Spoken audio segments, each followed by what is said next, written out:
So my name is Belinda Adams and I'm a mother, a carer, a filmmaker and an ambassador for the Hopkins Centre. I Bought a Bus is the story of my family's journey through brain injury and beyond.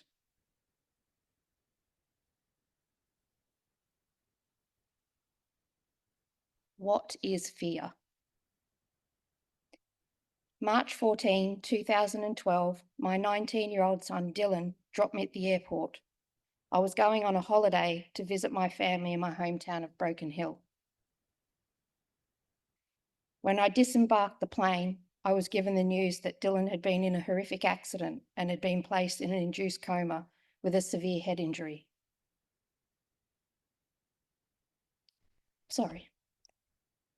I was stranded in Broken Hill.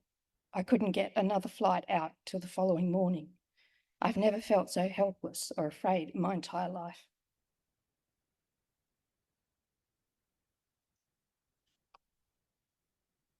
When I finally made it to Dylan's bedside the following day, I knew I had two choices on how I could deal with this nightmare we had found ourselves in.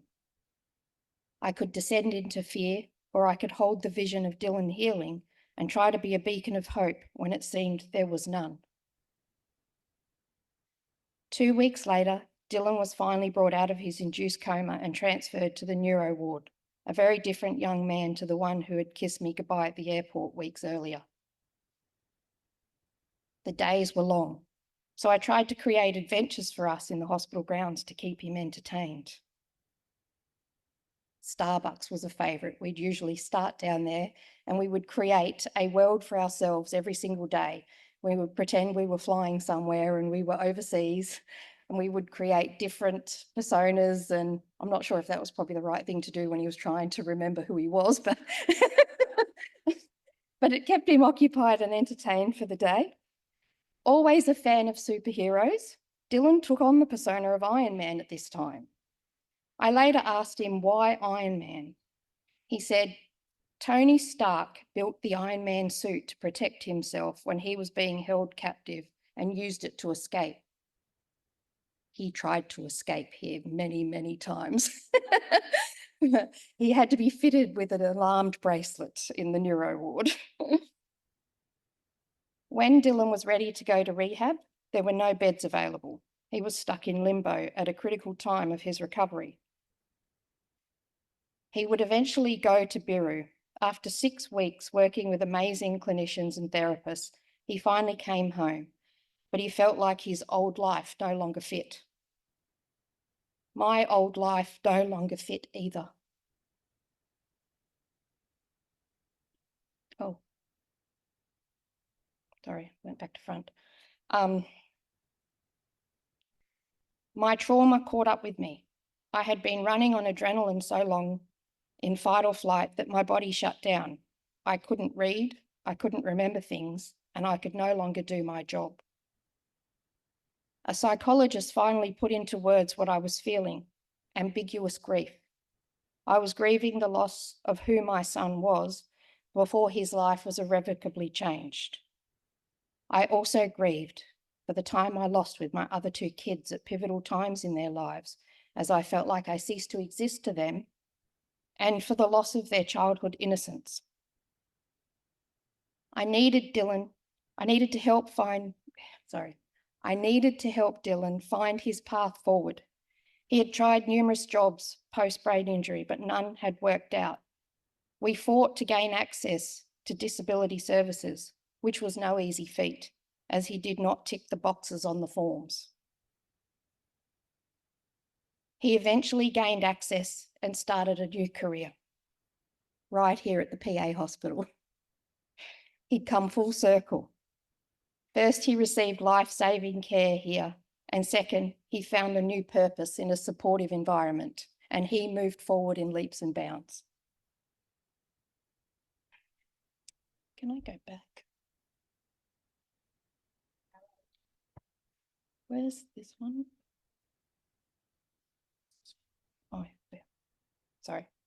Thank you.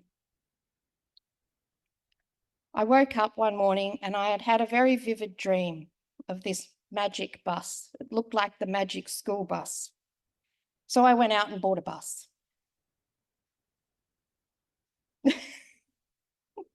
But in order to bring this vision to life, I needed to earn more money. I was still working casual. I'd gone back to working casual at a law firm. And I had to find a way to earn money quick. So I took a job working on a seismic exploration crew in remote locations all over Australia, a complete fish out of water. There were a lot of challenging aspects to this job, but it also gave me an overwhelming sense of freedom travelling the country with a mobile crew. I realised it was the first time in my adult life that I didn't have to care for anyone. That did make me feel slightly guilty, but it was a great time of healing for me. I returned with enough money saved to fulfill my vision, and in July 2017, I hit the road on Belinda's big bus tour for brain injury awareness.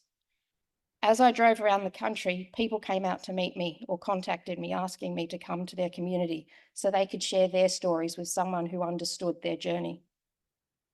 The trip highlighted the need for programs and resources, so I began researching the connection between the arts and health.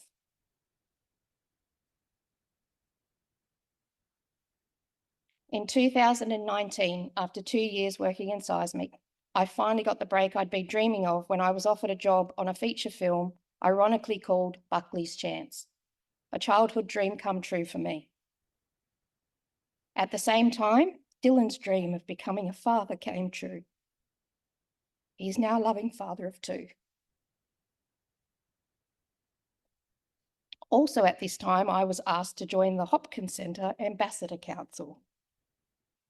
This synchronistic timing enabled me to bring together my 2 greatest passions, arts and health. I was able to undertake more formal research when my new company, Citrine Sun Entertainment, partnered with Griffith University, the Hopkins Centre and Queensland Ballet to collaboratively bring ballet for brain injury to life. Being an emerging filmmaker, I captured the program on film. Our short film made the finals for the World Health Organization's Health Film Festival in 2022. And last month, it screened at the United Nations General Assembly Arts Festival at Carnegie Hall. Film is such a powerful tool.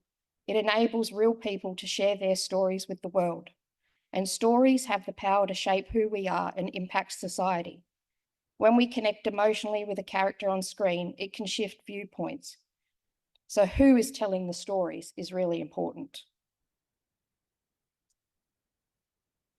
In March 2012, I was told this is going to be a long journey. I have come to understand that it is a lifelong journey. So we need to change the narrative around brain injury. The daily impacts often depend on stressors in the individual's life and environment. Equity in access to support and connection is needed for all brain injury survivors, so we can alleviate some of the stressors that brain injury survivors, and so they can live with dignity and thrive. This will also lessen some of the burden placed on unpaid carers who often won't ask for help because they are protecting the dignity of the one they care for. The need for research and rehabilitation is vital. That's why I will be donating $1 from every book sold to brain injury research. I want to thank the Hopkins Centre for offering me the opportunity to speak today and for their ongoing support. And thank you all for listening.